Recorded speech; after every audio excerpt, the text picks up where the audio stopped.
Hey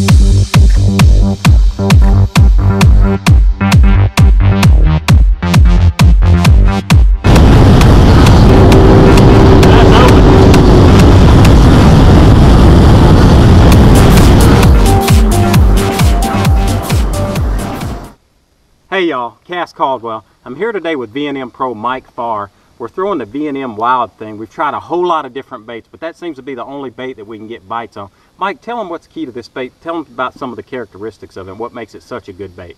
The key characteristic of this bait is the tail above anything else. You'll notice at the tail on this bait how thick it is across the back here, and it's got a razor thin edge on this side. When it comes through the water, especially with the heavier weight, like you see here, I'm throwing a 3/8 Elite Tungsten. It just puts off a unique, very uniform, very tight ripple in the water that actually puts off a lot of vibration, and the fish just can't stand it.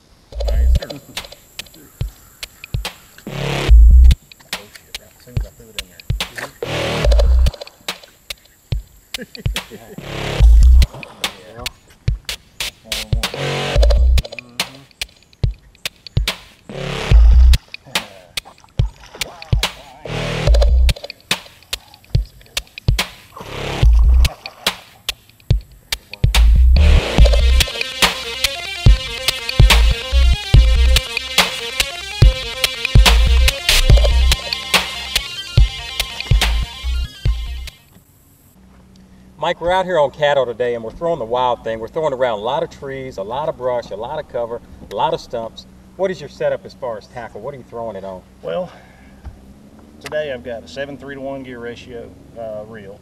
I've got a heavy action rod, 20-pound fluorocarbon, and I'm throwing on a 3/8 weight. I like the fluorocarbon because when we have that semi-slack line presentation, a lot of times you can feel that thump even with that slack in there.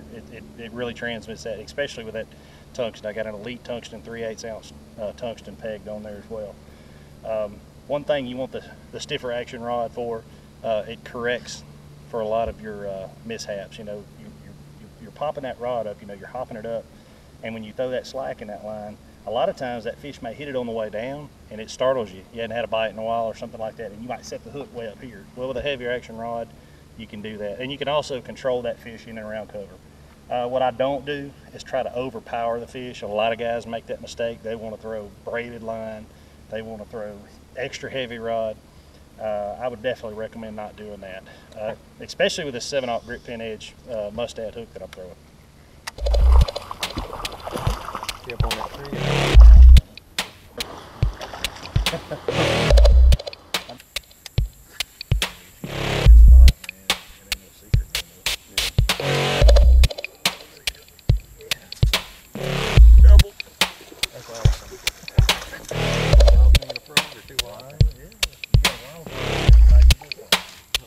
Wild thing in the pro.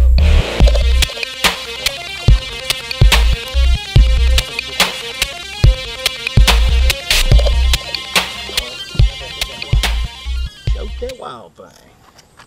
Mike, we've caught a lot of fish on the V&M Wild thing today. We've had a real good day, but the key to it seems to be the way you present it. What do you think is the best way to present the V&M Wild thing?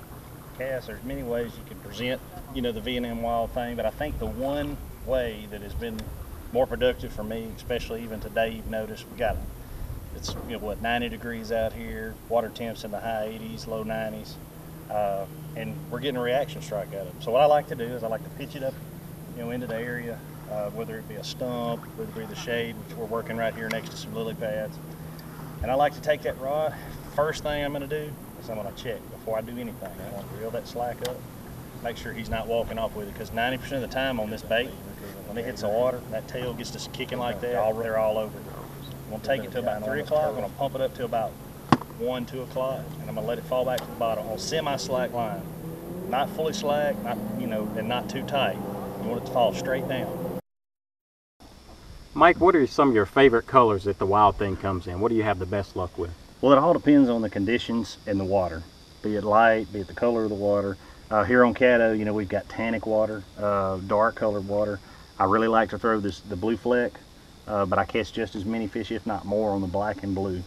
Both of these colors work really well. Another color here, Candy Bug, just a darker profile color. I've even caught them at sometimes on Green Pumpkin Violet. We have a bunch of different colors. If we go to Red River, you know, I'm probably going to be throwing Red Bug. I'm probably going to be throwing Red Shad. You can catch them here on Red Shad. It's just they seem to like and key in on the darker color. You know, sometimes I don't even think it matters. I think that this tail is the deal, and I think they're just going to react to it. Mike, if people want to know where to find V&M Wild Things, where can they go to pick them up at? And the best place to find them with the best selection, you can go to tacklewarehouse.com. Folks, I'm telling you, this is an outstanding bait. Got a lot of action. If you're not throwing it, you need to put one on because it's going to get a lot more fish in your boat. Hey, I had an absolute blast out fishing on Caddo with Mike Farr. I tell you, he surely knows how to catch those bass, and he didn't win that 2010 Bassmaster Open on Texoma by accident. He knows how to catch them, folks. Hey, if you want to take a guided trip with Mike, check out his website at www.mikefarfishing.com. Hey, thanks for watching, y'all, and I'll see you on the water.